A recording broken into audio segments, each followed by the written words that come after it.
série a été tirée de ce livre que je n'ai pas vu.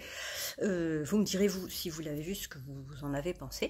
J'avais lu la trilogie Where Were Pines de Blake Crouch il y a quelque temps et j'avais beaucoup aimé. Le twist à la fin du 1 est génial et tout le reste était très bien. Et donc j'avais hâte de lire cet autre roman de ce même auteur. Et on retrouve effectivement, je vais dire, la même trame que dans Where Were Pines.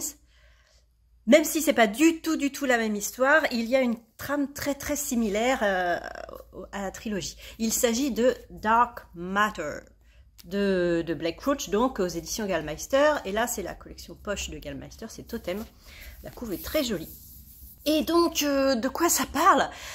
Ça parle d'un prof de physique quantique qui a une vie tranquille, une vie de famille tranquille, et un soir il va fêter un grand prix scientifique d'un collègue, d'un ex-collègue. Voilà, il rentre chez lui et il se fait séquestrer. Et quand il se réveille, il se retrouve dans un laboratoire, il ne connaît personne, les gens ont l'air de le connaître, et il s'enfuit, il retourne chez lui, et chez lui c'est plus vraiment chez lui. Et sa femme et son fils ne sont pas là non plus. Donc il se demande vraiment ce qui se passe. Est-ce que c'est un gros canular extrêmement bien fait? Mais qu'est-ce qui se passe?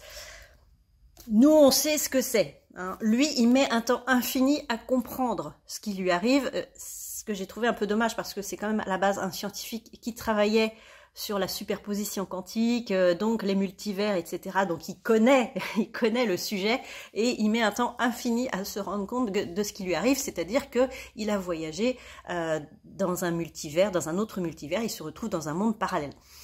Voilà. Et donc toute l'histoire, ça va être un peu ça. Il va vouloir finalement retrouver sa vie, retrouver son monde. Et c'est vraiment un thriller scientifique, c'est de la science-fiction. Moi j'aime beaucoup hein, toutes les histoires de multivers.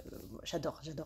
Par contre, oui, voilà, j'ai trouvé un peu dommage que le personnage soit si bête finalement, alors qu'il est super intelligent à la base. Autre gros souci, c'est le nombre de coquilles. Là, c'est pas une épreuve non corrigée, hein, c'est l'épreuve, même si c'est un service presse, c'est le vrai livre. Et il y a un nombre de coquilles dedans, c'est... Alors, je trouve pas ça très normal. Bref, donc, mis à part les coquilles, mis à part que le fait que le personnage principal... c'est un peu...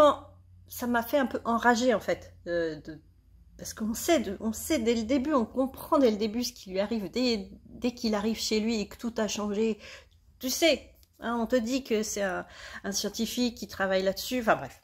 Mais bon, l'histoire était quand même pas mal et en fait ça se lit super bien parce qu'on a vraiment envie de savoir et on a envie de voyager dans tous ces multivers et il y avait aussi un petit côté philosophique sur les choix de vie qu'on fait. On peut pas revenir en arrière hein, ou alors il faudra avoir justement la technologie que ont dans le livre et on l'a pas.